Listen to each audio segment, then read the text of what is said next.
तो करोगे क्या वहाँ पे जाके फिर?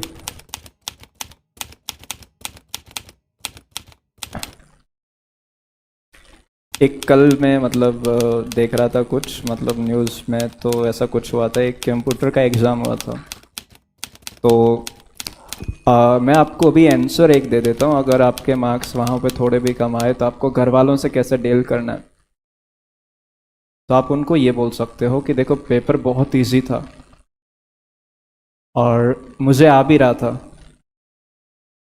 लेकिन प्रॉब्लम ये था कि वो जो तीर बना होता है ना, वो बार बार पता नहीं इधर उधर भाग रहा था, क्वेश्चन पे नहीं टिक रहा था। इसी चक्कर में मेरे 3 घंटे में से 2.5 घंटे चले गए। मैं उसको ट्राई कर रहा हूँ टिक करने के लिए, वो कहीं पे भी भाग रहा है। समझ पा रहे हो? ये एक काफ़ी अच्छा बहाना होगा और जिसको आप यूज़ कर सकते हो अगर आपके अच्छे मार्क्स नहीं आए तो। लेकिन फ़ायदा क्या है कुछ भी बहाने देके? मैं ऐसा नहीं बोल रहा हूँ कि आप लोग गलत हो, मतलब जैसे कोई चीटिंग करता है तो वो गलत होता है, तो ऐसा नहीं है। हर किसी की मजबूरी होती है, आप लोगों की भी बहुत ज़्यादा है, घर वालों का प्रेशर रहता है। इवन तो बहुत सारे बच्चों ने खुल के बोला है मुझे कि सर अगर मेरे नंबर नहीं आए, इतने इससे कम आए, तो मैं घर पे रहने लायक नहीं रहूँगा। और ऐसे में अगर आप लोग भी मेरे को यहाँ से ऐसे धकेल के निकाल दोगे कि नहीं चीटिंग मत करो, ये मत करो, तो फिर मैं जाऊँगा कहाँ? किसी दिन एब्सेंट रहता हूँ तब भी प्रॉब्लम होती है। पढ़ाई मेरे से हो नहीं रही है, मुझे आईटी करना भी नहीं था, और मेरा मकसद थोड़ी है आईटी में जाना या पढ़ाई करना। वो तो घर वाले ज़बरदस्ती भेज रहे हैं, उनको चाहिए कि इतने नंबर आए, मेरे नहीं आ रहे। अगर नहीं ला के दिखाऊंगा तो वहाँ पे मेरा रहना मुश्किल होगा,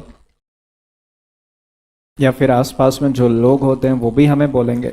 मे भी हो सकता है कि आईटी में जाने का डिसीजन आपने ले लिया हो और अभी आपको सही प्रूफ करना हो, लेकिन अभी आपको रियलाइज़ हो रहा है कि नहीं ये गलत है, कुछ और करना चाहिए था। लेकिन अभी आप ऐसी पोजीशन में आ गए हो कि आपको अभी ये दिक्कत हो रही है, डिसीजन चेंज नहीं कर सकते हो। मे भी हो सकता है कि अगर आपको किसी और स्ट्रीम में जाना है तो 1 साल आपका वेस्ट हो गया, वापस से आपको कुछ और करना पड़ेगा, और जिसमें कि लोग सही नहीं समझते हमें। चाहे वो पेरेंट्स हो, बैठो आप लोग सारे बैठ जाओ, चाहे वो पेरेंट्स हो चाहे बाकी के आसपास के लोग हो, वो हमेशा यही बोलने वाले हैं कि इसको मतलब कुछ नहीं आ रहा है तो इसलिए ये कुछ और कर रहा है। लेकिन ये रियलिटी नहीं है। देखो आप इस दुनिया में किसी और के लिए तो नहीं आए हो। कुछ लोग हैं जो फैमिली में ये सोचते हैं कि नहीं मैं किसी और के लिए आया हूँ, लेकिन ये सच्चाई नहीं है। आप इस दुनिया में पहले सबसे पहले देखा जाए तो आप अपने लिए ही आए हो। आपको अपनी लाइफ अपने अकॉर्डिंग जीनी है। तो जहाँ पे जो चीज़ करनी चाहिए वो करके ही आप सक्सेसफुल हो सकते हो। अगर जैसे हमने यहाँ पे एक सिस्टम बनाया है कि आपको किस तरह से वर्क करना है, किस तरह से एग्ज़ाम देना है, अगर आपको लगता है कि आप उसमें कंफर्टेबल नहीं हो या फिर आप उसमें रहना ही नहीं चाहते, आपको ये करना ही नहीं है, बेवजह बस मुझे 2 साल जैसे तैसे करके कंफर्ट तरीके से यहाँ से निकल जाना है, उसके बाद आईटी में हो चाहे एनआईटी में हो, सीईटी में हो, कहीं पे भी हो, या घर वालों को बोल दूंगा कि उस टाइम उस पेपर में तबीयत खराब हो गई थी, पेपर हार्ड आ गया था, कुछ भी बहाना दे के 1 साल में तो एक ही बार पेपर होगा या मैक्सिमम 2 बार पेपर होगा। 2 बार तो बहाने दिए जा सकते हैं। उसके बाद तो मैं उनको इस बात के लिए भी प्रेशराइज कर सकता हूँ कि नहीं मेरा 1 साल वेस्ट होगा, मेरे को किसी और प्राइवेट कॉलेज में लगा दो, तो मैं वहाँ चला जाऊँगा पढ़ाई करने के लिए। या फिर आप अपने दम पे कहीं पे और ट्राई करोगे कॉलेज में लगने के लिए। तो यहाँ पे आप अभी जो कर रहे हो उससे क्या सेंस बन रहा है आपका? जो चीटिंग कर रहे हो, जो नंबर लेके आ रहे हो, तो सेंस तो कुछ भी नहीं बन रहा, वो आपको भी पता है, लेकिन सिर्फ आप इसीलिए कर रहे हो ताकि आपको घर पे थोड़ा सा आराम रहे, वहाँ पे इतनी प्रॉब्लम ना हो। क्या इसके अलावा किसी का कुछ और भी मकसद है? देखो आपको पता है, आप ऐसा मत समझो कि सर मुझे नहीं बोल रहे, मैं सभी को बोल रहा हूँ जो चीटिंग करते हैं। आप लोगों ने शार्क टैंक देखा होगा अभी पिछले 3-4 दिनों में, या कभी भी बहुत यंग यंग लोग आते हैं पिच देने के लिए, अपने बिजनेस के बारे में बताने के लिए। कितने आईआईटी से आए थे? एक भी नहीं। एनआईटी से कितने आए थे? एक भी नहीं। कुछ लोग तो कॉलेज के बीच में ही चले गए थे, ऐसे भी थे। कुछ लोगों ने तो पढ़ाई भी नहीं की है, फिर भी ठीक ठाक कमा रहे हैं, सही जगह पे हैं। और बहुत सारे ऐसे लोग हैं जिनकी स्टार्टिंग जब हुई थी तो लोगों ने बहुत कुछ सुनाया था उनको, लेकिन एट द एंड क्या हुआ, जब वो सक्सेसफुल हुए तो सारे लोग उनकी तारीफ कर रहे हैं। यस और नो? वो तो यही रहा है। तो मेरे हिसाब से अभी आपको ज़्यादा टाइम वेस्ट नहीं करना चाहिए। हाँ, मैं ये सजेशन दूंगा कि आप जैसे अगर आपको लगता है कि नहीं सर, अगर इस पेपर में नंबर नहीं आए तो बहुत बड़ी प्रॉब्लम हो जाएगी, तो चीटिंग तो करनी पड़ेगी। अभी आप रोक सको तो रोक लो, हम तो करके ही रहेंगे। तो हम मतलब एक हद तक कंट्रोल कर सकते हैं। उसके बाद जैसे फॉर एग्जांपल यहाँ पे 10, 15, 20, 30 फैकल्टी होंगे, 30 दिमाग लगा पाएंगे।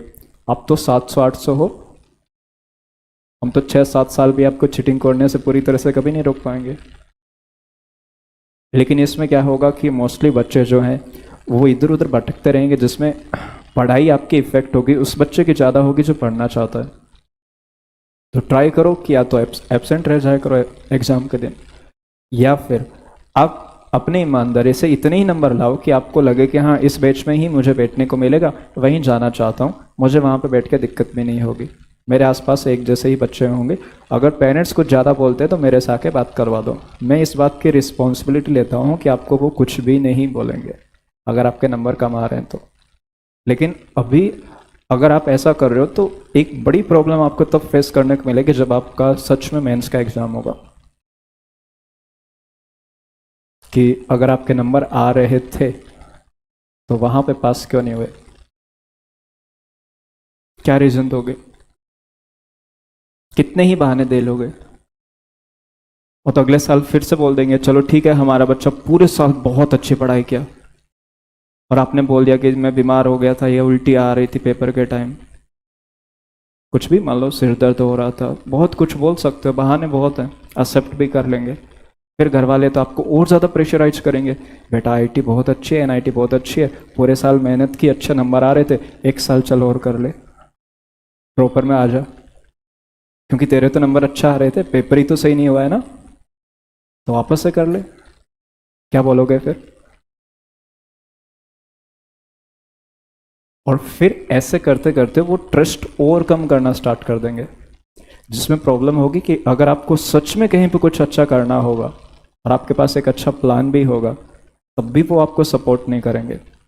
जो लोग ये बोलते हैं ना कि फैमिली सपोर्ट नहीं कर रही है, मोस्टली ऐसे ही लोगों को नहीं करती है जिन लोगों ने ऐसी हरकतें की होती है कि उनको लगता है कि नहीं, इसके ऊपर बेट करना थोड़ा सही नहीं है अभी।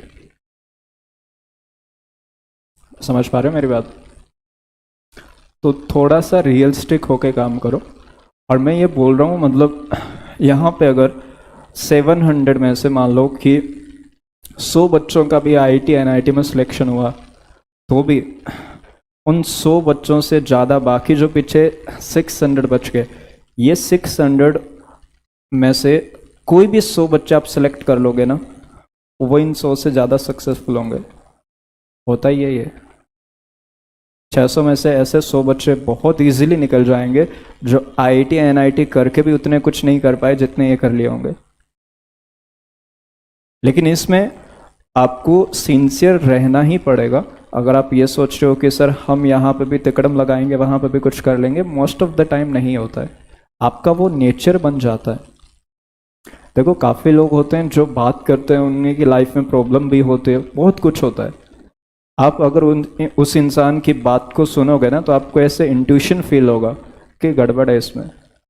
अगर कोई रो भी रहा होता है ना, परेशानी बता रहा होता है, तब भी फील हो जाता है कि ये सही नहीं है, एक्चुअल में खुद यही गलत है।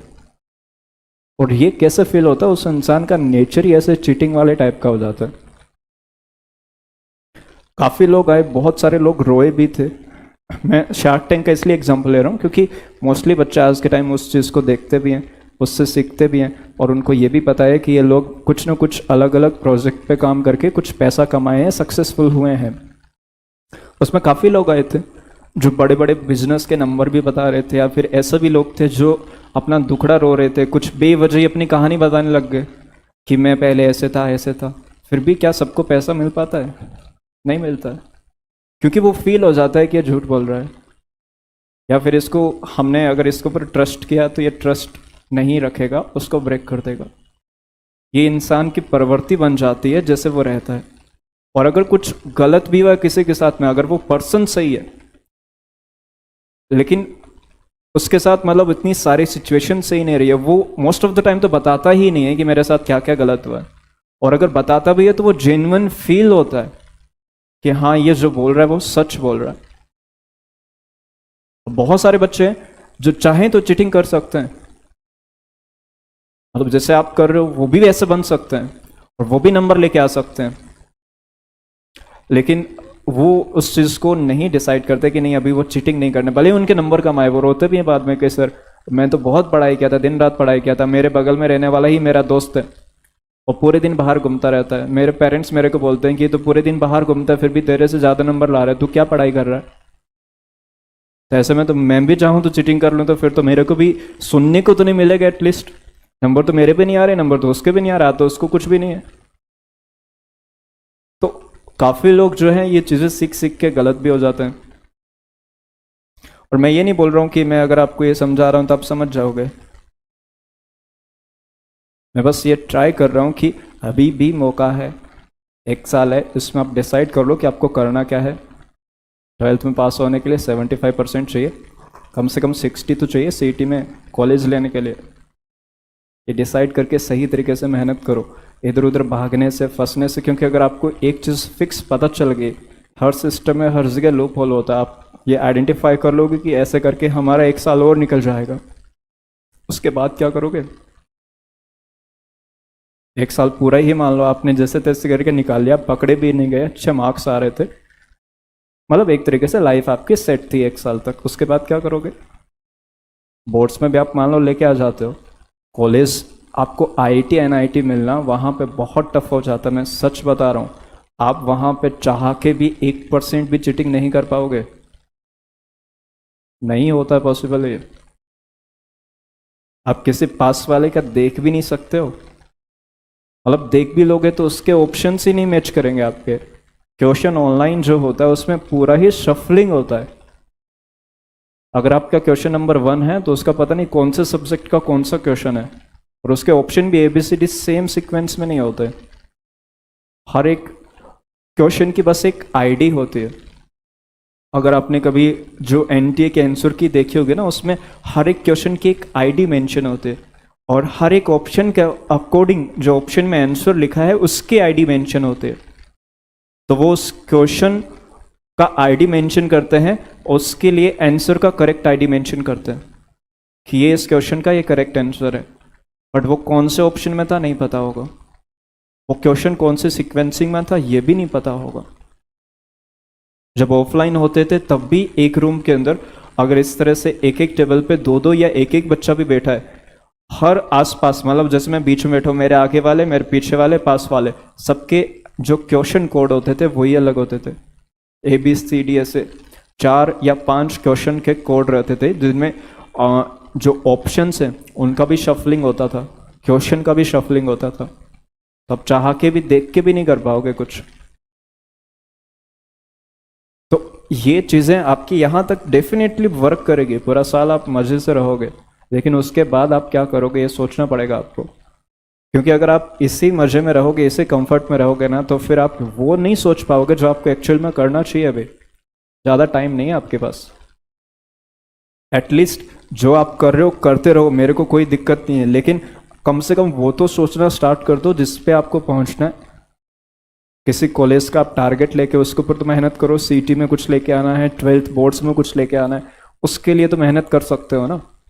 यहाँ पे आप जो भी कर रहे हो, चलो ठीक है आप चीटिंग आपकी पकड़ी जाए ना पकड़ी जाए, कुछ भी हो रहा है चलते रहेगा 1 साल बाद, लेकिन क्या आपको वो अचीव हो जाएगा जो आपको चाहिए?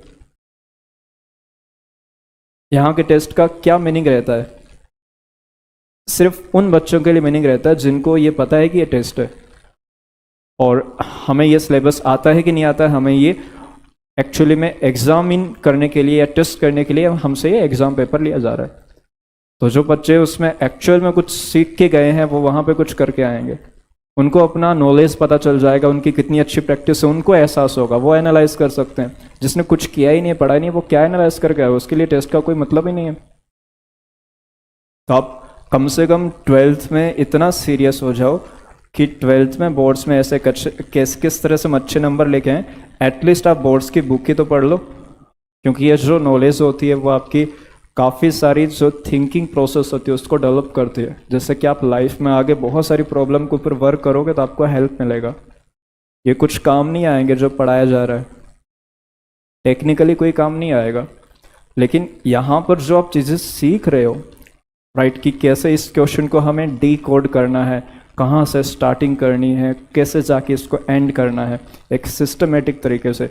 ये जो थिंकिंग प्रोसेस होती है ना, खुद से स्टेप को एनालाइज करना, ये सोचना आना चाहिए, तभी आप ये सीख पाओगे कि कैसे हमें कोई और काम करना है।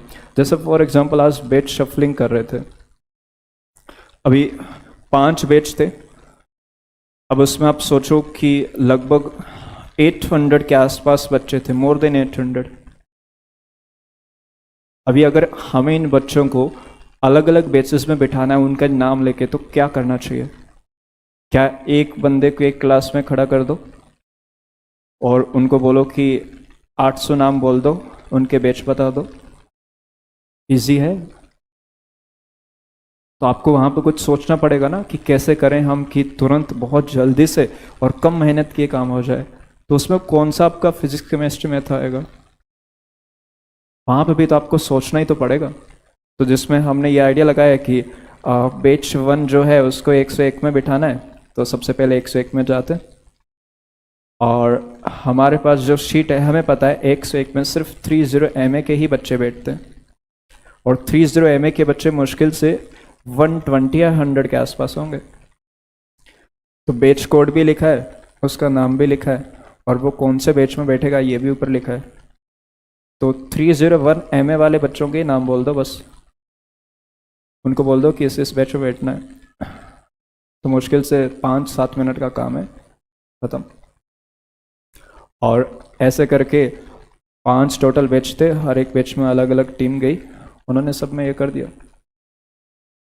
तो 15 मिनट में जो काम 2 घंटे में हुआ था नीट के अंदर लास्ट टाइम, वो मुश्किल से 15 मिनट में हो गया जेई में, उससे भी ज़्यादा बच्चे हैं फिर भी। तो हर जगह आपको अलग अलग प्लान करना पड़ता है। आप किसी भी सेक्टर में जाओगे वहाँ पे तो सोचना तो आना चाहिए ना कम से कम। तो इसलिए मैं बोल रहा हूँ पढ़ाई आप सही से करो। मेरा कोई पर्पज़ नहीं है ये आपको एहसास दिलाने के लिए कि आप चीटिंग करके आए हो। मैं बस आपको ये बता रहा हूँ कि आप जो भी कर रहे हो आप अपने साथ गलत मत कर लेना, मतलब कि पूरे साल आप खुद को ही बेवकूफ़ बना रहे हो और लास्ट में पता चला कि अभी तो 12th में ही हमने नंबर तो ले आए लेकिन आता कुछ नहीं है। फर्स्ट ईयर जो होता है उसमें 12th में जो पढ़ा होता है उसका एक एडवांस वर्जन आपको पढ़ना होता है, जिससे मैट्रिक्स या डिटर्मिनेंट आपने पढ़ा होगा, कुछ थोड़ा बहुत आइडिया बताया गया होगा। मैथ में उसका ही एडवांस लेवल होता है जिसमें सिर्फ हम जर्नल फॉर्मूले ही यूज़ करते हैं। मतलब जैसे for example alpha, lambda, beta, इन सब की फॉर्म में डिटर्मिनेंट्स और जो आपके पास मैट्रिक्स होते हैं उनको सॉल्व करवाया जाता है, और उनका जर्नली यूज़ होता है कंप्यूटिंग जो प्रोग्रामिंग लैंग्वेज होती है वहाँ पे, जो सीरीज और एरे बनाने में यूज़ होता है, तो वहाँ पे ये हेल्पफुल होते हैं। मतलब पूरा का पूरा वेरिएबल में पढ़ना पड़ता है, तो उसमें हवा भी नहीं लगेगी कि क्या पढ़ा था हमने 12th में। तो आप वहाँ पे पास तो हो जाओगे प्राइवेट, अगर कोई भी प्राइवेट कॉलेज है, गवर्नमेंट कॉलेज है, पास हर जगह करते हैं, और मोस्टली टाइम तो वहाँ पे टीचर आते ही नहीं है क्लास में पढ़ाने के लिए कि क्या चल रहा है। आप चाहो तो यहाँ पे बाकी कॉलेजेस में जाकर देख लो, किसी भी कॉलेज में शायद ही किसी एक सब्जेक्ट का एक चैप्टर पढ़ाया हो किसी ने, 12th में भी नहीं पढ़ाया है बहुत सारी जगह तो पूरा। तो उसके बाद आप क्या कर लो, एक डिग्री मिल जाएगी, डिग्री से क्या करोगे? अगर आपके पास ऑप्शन है कुछ और, तो अभी से ही वर्क करो उसके ऊपर। चाहे आपको अपना खुद का कुछ बिजनेस करना है, स्टार्टअप करना है, वो अभी से सोचना तो स्टार्ट करो। लेकिन उसमें भी हेल्प आपको तब ज़्यादा अच्छी मिलेगी जब आपके पास में एक सही प्लेटफॉर्म है, उसका आप सही से यूज़ कर रहे हो। जर्नली वो प्लेटफॉर्म आपका कॉलेज ही होता है। जो आपको बहुत सारे लोगों तक कनेक्ट करवा देता है। समझ पा रहे हो? जैसे मान लो कि आपको कोई भी एग्जांपल हम ले सकते हैं। फॉर एग्जांपल कि आपको कोई ब्लड टेस्ट करवाना है किसी हॉस्पिटल में जाके, आपका कोई वहाँ पे डॉक्टर या फिर कोई भी एम्प्लॉय जानकार है, तो आपका काम जल्दी हो जाता है, हेल्पफुल हो जाता है। इवन दो कि वहाँ पे अगर मान लो हमें जाके नंबर लिखवाना पड़ता है कि हमारा कब नंबर आएगा, तो उसके लिए भी अगर कोई पर्सन आपका जानकर, आप घर पे फ़ोन करके उसको बोल सकते हो कि मेरा नाम लिखवा दो और कब नाम आएगा उसका बता देना, मैं उसी टाइम पहुँच जाऊँगा। यस और नो? तो वो बेसिकली है क्या, एक तरीके से वो आपका नेटवर्क ही तो है जो आपको हेल्प कर रहा है। समझ पा रहे हो? ऐसा ही अगर आपका नेटवर्क प्रोफेशनल लोगों में है, जैसे बहुत सारे होते हैं ना, अभी काफ़ी लोग कलेक्टर को जानते हैं, काफ़ी लोग कई बिजनेसमैन को जानते हैं, कुछ अच्छे बड़े डॉक्टर को जानते हैं, किसी को कोई हेल्प चाहिए, एक फ़ोन घुमाया हो गया काम, तो वो नेटवर्क ही तो है उनका। अगर मान लो आपको कल को अपना कुछ भी बिजनेस स्टार्ट करना है या स्टार्टअप करना है, राइट, या कोई भी आप काम कर रहे हो, उसमें आपको किसी की हेल्प चाहिए, तो उस फील्ड में ही तो किसी बंदे की हेल्प चाहिए होगी। जैसे फॉर एग्जांपल आप कोडिंग का कोई काम करते हो, तो आपको डॉक्टर से क्या काम होगा उतना? मेडिकल लाइन में काम कर रहे हो तभी तो डॉक्टर का काम पड़ेगा। आपके डॉक्टर बहुत पहचान के हैं, लेकिन आप काम तो कोडिंग का कर रहे हो, आपको हेल्प कहाँ मिलेगी उनके? तो आपको अपने ही फील्ड में किसी अच्छे इंसान या फिर बहुत सारे अच्छे लोगों की ज़रूरत होती है। अभी जैसे MBA का नाम सुना होगा, IIM में, वहाँ पे जब इंटरव्यू होते हैं, कोई पर्सन BBA करके आया है, कोई भी बैचलर डिग्री करके आया है, MBA में ज़्यादा कुछ चीज़ें जो सिखाई जाती है वो मतलब ऐसी चीज़ें हैं जो आपको बहुत सारे कोर्स में फ्री ऑफ कॉस्ट मिल जाएंगे। MBA में किसी भी IIM में अगर आपको कोई चीज़ें सिखाई जा रही है, थ्योरेटिकली आपको जो सिखाई जा रही है, वो आपको फ्री ऑफ कॉस्ट यूट्यूब पे बाकी जगह भी मिल जाएगा कि क्या कोर्स होता है। लेकिन फिर भी लोग क्यों जाते हैं? MBA के 2 साल की फीस कई लाख होती है, मतलब कम से कम 15-20 लाख से ऊपर ही होते हैं। और फॉरेन में अगर आप MBA 2 साल करने जाओगे, लगभग 1 साल का वहाँ पे फीस जो होगा वो 70 लाख के आसपास होता है, 70-80 लाख। अब आप सोच लो, इतना पैसा खर्चा करके भी वो लोग वो सीखने जाते हैं जो उनको लगभग आता ही है और जो उनको फ्री में भी मिल सकता है। लेकिन फिर भी बहुत सारे लोगों का बिजनेस स्कूल में एडमिशन भी नहीं होता, जो बहुत अच्छे हैं उनका भी नहीं होता, क्योंकि वो ये भी चेक करते हैं कि इस पर्सन को अगर हम अपने कॉलेज में एडमिशन देंगे तो क्या सच में ये पर्सन बाकी दूसरे लोगों के लिए हेल्पफुल है क्या? मतलब कि क्या ये पर्सन के पास इतना अच्छा नेटवर्क है कि बाकी के जो भी बिजनेस पर्सन है उनको भी हेल्प मिले। क्योंकि ये जो बिजनेस स्कूल होते हैं इनमें जर्नली नेटवर्किंग के ऊपर बहुत फोकस करना पड़ता है। जैसे मान लो आप कहीं IIM बेंगलोर में गए पढ़ने के लिए, MBA करने के लिए गए, तो IIM बेंगलोर में आप हो, वहाँ पे आपको मान लो 4 अलग अलग कंट्री के लोग भी मिल रहे हैं। कल को आप कोई बिजनेस कर रहे हो या किसी बड़ी कंपनी में एक मैनेजमेंट की पोस्ट पर हो, आपको कोई बिजनेस एक्सपेंड करना है, आप उन लोगों को कांटेक्ट करके हेल्प ले सकते हो, बहुत हेल्प होती है। ये जो मेडिसिन वाला जो सेक्टर है, इसमें तो आप सोचो इंडिया से बहुत ज़्यादा मेडिसिन एक्सपोर्ट होते हैं, अफ्रीका में, बाकी सब जगह। अगर वहाँ पे आपके लोग हैं, आप एक मतलब फार्मास्यूटिकल कंपनी ओपन कर लो, उन लोगों को यहाँ से मैन्युफैक्चरिंग करके वहाँ पे ट्रांसपोर्ट करो, बहुत पैसा है इसमें। लेकिन उसके लिए आपको पहले नेटवर्क तो होना चाहिए। मान लो आपको कोई कंपनी भी किसी ने खोल के दे दी, सामान बेचोगे किसे? किसको बेचोगे? किससे हेल्प मांगोगे? तो लोग आप पर तभी ट्रस्ट करेंगे जब आपका नेचर ही वैसा है। अगर हम जैसा है वैसा दिखने का नाटक कर रहे हैं ना, तो लोग ट्रस्ट नहीं करेंगे। क्योंकि ये साइकोलॉजी ही सबसे पहले सिखाई जाती है कि इंसान को हम उसके इंट्यूशन को कैसे फील करें। ह्यूमन साइकोलॉजी के ऊपर बहुत ज़्यादा वर्क होता है कि आपको सामने वाले पर्सन से 10 मिनट या 2 मिनट भी बात करके पता चल जाएगा कि ये आपके काम का है या नहीं है, ये इंसान सही है या नहीं है, या जो वो बोल रहा है उसमें कितनी सच्चाई है। और ये तभी होता है जब अंदर से ही इंसान ऐसा हो, वो कभी नाटक नहीं कर सकता है। और अगर आप ये इस तरीके की चीज़ें करोगे तो ये आपकी आदत बन जाएगी एक टाइम के बाद, और आप बात करोगे, आपके बातों में, आपके बिहेवियर में वो फील होगा कि यार ये इंसान झूठ बोल रहा है, ऐसा है नहीं है। तो ट्राई करो ऐसी चीज़ें आप ना करो, और बेटर है अभी से सोचना चालू कर दो। अगर आपको किसी भी टाइप की हेल्प चाहिए, मैं आपको 12th के बाद ये हेल्प किसी भी तरह से, अगर मेरे से जो भी पॉसिबल होगा कि आपको करियर में और कहाँ पे और कौन कौन से ऑप्शन आपके लिए और अच्छे हो सकते हैं, मैं आईटी एनआईटी की बात छोड़ के कर रहा हूँ। कहाँ कहाँ पे और अच्छे से आप सक्सेसफुल हो सकते हो, क्या और करना चाहिए, चाहे आप प्राइवेट कॉलेज में भी हो, कहीं पे भी हो, आप क्या करके और अच्छा कर सकते हो, बहुत ऑप्शन है। लेकिन उसके लिए पहले आपको अभी के लिए सिंसियर होना पड़ेगा। कुछ चीज़ें सीखो जिससे कि आपकी थिंकिंग प्रोसेस तो कम से कम डेवलप हो। 10 चैप्टर में 2 चैप्टर, 1 चैप्टर भी आता है कि इसको कैसे सॉल्व करते हैं, बहुत अच्छी बात है आप लोगों के लिए। एटलीस्ट ये तो आपको सोचना आ ही गया है कि कैसे टीचर से नाम पकड़ा जाए। तो इतनी सारी फैकल्टीज थी, फिर भी आप लोगों ने कैसे कैसे जुगाड़ तो लगाया ही है। तो ऐसा तो है नहीं कि आपका दिमाग नहीं चलता है, लेकिन उसका फ़ायदा आपको कुछ भी नहीं होगा 1 साल के बाद, और उल्टा ज़्यादा नुकसान हो जाएगा घर वालों के साथ। तो आप वो लगाओ, मैं बोल नहीं रहा हूँ आपको करना है चीटिंग, क्या करना है वो करते रहो, लेकिन कुछ ऐसा भी सोचते रहो जिससे कि आप 12th के बाद थोड़ा सा एक बेटर लाइन में आ जाओ, एक अच्छी पोजीशन में रहो। अगर कोई कंपेयर भी करे आपको तो कोई ये नहीं सोच पाए कि नहीं ये इसका आईटी नहीं निकला, एनआईटी नहीं निकला, ये सोच भी ना पाए। समझ पा रहे हो क्या? तो थोड़ा स्किल्स पे काम करो और अच्छे स्किल्स सीखो। काफ़ी लोग हैं, एक लड़की थी वो हमेशा ही आके रोती थी वो कि सर मेरे को ये नहीं आ रहा, वो नहीं आ रहा, कुछ भी नहीं आता उसको। मैं बता रहा हूँ अगर -1 इंटू -1 पूछा जाए ना तो वो +1 होता है, ये भी नहीं आता उसको। यहाँ तक उसके पेरेंट्स को भी बोल दिया कि इसको मत पढ़ाओ आप, इसको घर पे मतलब अगर इसको जो भी काम करना है वो आप इससे पूछ के इसके अकॉर्डिंग करो उसको। जैसे कि उसने बोला कि सर मेरे को कुकिंग बहुत अच्छी आती है, मैं मेरी मम्मी से भी बहुत अच्छा खाना बना लेती हूँ। अब उसके इसमें ऐसा तो है नहीं कि वो अपना पूरा करियर उसी में लगा देगी। वो बोल रही कि सर मुझे नहीं आता साइंस, बिल्कुल भी नहीं आता, 10th में मैं रट के मुश्किल से पास हुई हूँ।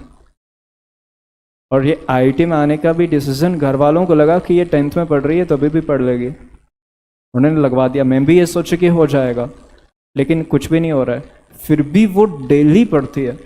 वो मेरे से हमेशा मोस्ट ऑफ द टाइम ये पूछने ही आती है कि सर ये a+b-c है =0 लिखा है, इसमें से माइनस कॉमन कैसे निकालते हैं।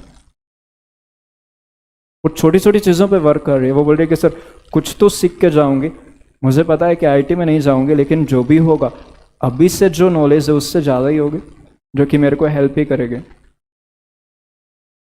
तो वो थोड़ी थोड़ी, मैं उसको बोला ही नहीं कि तू भाई मोल कॉन्सेप्ट पढ़, तेरे को नंबर ऑफ मोल आना ही चाहिए। तो आप अपनी प्रॉब्लम जो है वो आके बताया करो आपको क्या आता है, क्या करना है। उसी बेसिस पे आपको सही गाइडेंस डेफिनेटली मिलेगी। आपको कोई नहीं बोलेगा कि नहीं तू आईटी ही नहीं करेगा तो कोई मतलब नहीं है। आप ऐसी चीज करो जिसमें अभी के लिए 1 साल 2 साल तो आप कुछ भी नहीं कर सकते हो, और आप इतने बड़े या इतने समझदार नहीं हो कि आप घर वालों से लड़ाई करके उनसे मतलब आगे निकल के कुछ और कर लोगे, नहीं होगा। पैसे चाहिए होते हैं और वो नहीं देंगे तो क्या कर लोगे, कुछ भी नहीं कर पाओगे। तो अभी के लिए कम से कम कुछ चीज़ें तो सीख लो जो आपको आगे काम आएंगे, या फिर आप अभी के लिए एक माइंडसेट बना लो कि मुझे इन फ्यूचर ये कोर्स करना है या फिर ये चीज़ें सीखनी है। उन चीज़ों के लिए अभी 12th की कौन सी नॉलेज, या 12th तक 1 से 12 तक जो भी पढ़ा है कौन कौन सी नॉलेज वहाँ पे ज़रूरत पड़ती है वो तो सीख लो। कम से कम एटलीस्ट बेसिक मैथमेटिक्स से सीख लो, वो तो हर जगह यूज आती है। आपको अगर दुकान के गल्ले पे बैठा दिया तब भी तो जोड़ना तो आना चाहिए। समझ पा रहे हो? अगर आपने बाहर लोगों को देख के बोर्ड लगा दिया कि 25% डिस्काउंट चल रहा है, अब मान लो कोई 100, जैसे मान लो कोई आपके दुकान पे आया 120 रुपए का सामान लेने, उसने बोला कि 25% डिस्काउंट पे दो, कितना भाव लगाओगे उसका, कितना पैसा लोगे उससे? पहले पता तो होना चाहिए इसका 25% होता कितना है। तो ये सबको निकालना आता ही नहीं है। अब 90 रुपए उससे लोगे तो हर, अब मान लो किसी पे अगर ऐसा लिखा है 125 रुपये, बैठे इसको 4 से डिवाइड करने, फिर कम करो, और वहीं अगर अपने मतलब हाँ, काफ़ी लोग हैं जो बोलेंगे कि सर हम तो अगर ऐसा कुछ काम करेंगे तो फॉर एग्जांपल कैलकुलेटर लिख लेंगे, उसमें भी तो फंक्शन तो लगाने पड़ते हैं ना, या मशीन ले आएंगे उसमें पहले से क्यूआर कोड लगा होगा या वो मतलब स्कैनर लगा होगा, उससे स्कैन कर करके दे देंगे। उसमें भी इतना इजी नहीं होता है। उसके में SKU अगर आपको ऐड करने हैं तो वो भी ऐड करने पड़ेंगे। अब मान लो शैम्पू के मतलब पाउच रखे हुए हैं 15-20, और ऐसी अलग अलग वैरायटी के। अब मिक्सचर जो आती है उसकी पता नहीं कितनी वैरायटी है, किसी किराना स्टोर में जाके देखना, और वो सबको स्कैन थोड़ी करने बैठते हैं। उनको लगता है कि जो चीज़ इंपॉर्टेंट है पहले उनके ही बार कोड हम अपने सिस्टम में बिठा लेते हैं। अब आप लेने जाओगे, मोस्ट ऑफ द टाइम वो क्या करते हैं, खुद से ही टाइप करके आपको पैसा देते हैं, अगर कोई छोटी दुकान है तो। क्यों? क्योंकि उसमें वो चीज़ें स्कैन ही नहीं है। आप उसको स्कैन करोगे आएगा ही नहीं कुछ, क्योंकि ऐड ही नहीं किया है सिस्टम में उसको। किसी तीसरे दिन बारकोड ही चेंज होके आ गया किसी प्रोडक्ट का, तो उसको भी ऐड करना पड़ेगा। वो चीज़ें तो सीखनी पड़ेगी, उसमें कितनी प्राइसिंग करनी है, कैसे डिस्काउंट करना है। मैथमेटिक्स तो सीख लो थोड़ा, वो भी बहुत हेल्प कर देगा। तो थोड़ा सा चीज़ों पे वर्क करो। आप मान लो कभी किसी दिन सब्जी भी लाना चाहते हो ना, बहुत टाइप के लोग होते हैं। अब कुछ लोग जो होते हैं वो मतलब अपने आप को ऐसा रिप्रेजेंट करते हैं कि यार इसको बहुत ज़रूरत है, इससे हमें शॉपिंग करनी चाहिए, बट वो एक्चुअल में होता नहीं वैसे। आपको एक बार दो बार उनसे बात करके ही फील हो जाएगा कि ये इंसान सही नहीं है, बस दिखावा कर रहा है। कैसे पता चला आपको? कुछ इंट्यूशन हुआ होगा, कुछ ऐसा फील हुआ होगा। वो प्रवृत्ति उसमें पहले से ही ऐसे काम करते हुए आई है। वो नहीं चाहता है कि वो ऐसा दिखे, पर फिर भी ऑटोमेटिक ही वैसा बिहेवियर उसका रिप्रेजेंट हो जाता है। तो ऐसे आप ऐसे कुछ हरकतें मत किया करो जिससे कि जो आप हो वो ना फील हो। अब बहुत सारे बच्चों के माइंड में ऐसा कुछ आइडिया होगा या फिर कुछ ऐसी सोच होगी कुछ और चीज़ में जिसमें वो बहुत अच्छा कर सकता है, लेकिन अगर ये चीटिंग की चीज़ें हो रही है तो इस इंस्टीट्यूट में तो जो चीज़ों पे फोकस होगा हम उसी की बात करेंगे। हमारे हिसाब से तो वो गलत है, बट मे बी एक्चुअल में वो कितना भी सही हो सकता है। कोई इंसान ज़िंदगी में क्या करेगा, किसको क्या आइडिया है। कोई सही है तो वो भी गलत कर सकता है, कोई आज के टाइम गलत है वो कितना भी सही कर सकता है, लेकिन वो सही गलत की डेफिनेशन हर जगह अलग अलग होती है। यहाँ पे एज ए स्टूडेंट आपको ऐसे कोई काम नहीं करनी चाहिए जो आपके लिए नहीं है। अगर आप वो कर रहे हो तो आप ऑटोमेटिक गलत की कैटेगरी में चले जाओगे, भले ही आप ना हो। समझ पा रहे हो? अभी जैसे एक लड़का था 30, पता नहीं कोई इवनिंग के बैच का था, अच्छा बच्चा है पढ़ाई करने में। वो सुबह सुबह आया था फ्राइडे के दिन, 1-2 महीने पहले की बात है। बहुत अच्छा बच्चा पढ़ाई कर रहा है, सिंसियर भी है। अब पता नहीं क्या हुआ क्या नहीं हुआ, और सिक्योरिटी गार्ड ने उसको पकड़ लिया। वो एक्चुअली में आईडी कार्ड जो स्कैन कर रहा था वो किसी लड़की का था। अब उसको भी नहीं फील हुआ कि मैं किसी लड़की का आईडी कार्ड स्कैन कर रहा हूँ, क्योंकि उसके बैग में उस लड़की ने आईडी कार्ड डाल दिया था, जो कि खुद बंक करके बाहर चले गई ताकि उसको ये लगे, क्योंकि वो जो लड़का था उसके साथ उसका जो दोस्त था वो उस लड़की को जानता था, तो उसने उस लड़के को ऐसे आईडी कार्ड दे दिया कि ये भी स्कैन कर दो। उसको आइडिया ही नहीं था। उस चक्कर में वो फंस गया। उसके पेरेंट्स आए, उस लड़की के पेरेंट्स आए, और सारे ये सोच रहे हैं कि इनका कुछ चक्कर चल रहा है या फिर कोई दिक्कत है, ये इसने इस लड़की का आईडी कार्ड लिया ही क्यों। वो बेचारा वहाँ पे बैठ के रो रहा है, उसको समझ ही नहीं आया। तो गलत तो नहीं था वो, लेकिन बन गया। कौन डिसाइड करेगा कौन सही है कौन गलत है? तो हर जगह पे अलग अलग डेफिनेशन होती है, और यहाँ पे आप कितने भी सही हो आपके अंदर से, लेकिन आपकी हरकतें भी उसके हिसाब से होनी चाहिए।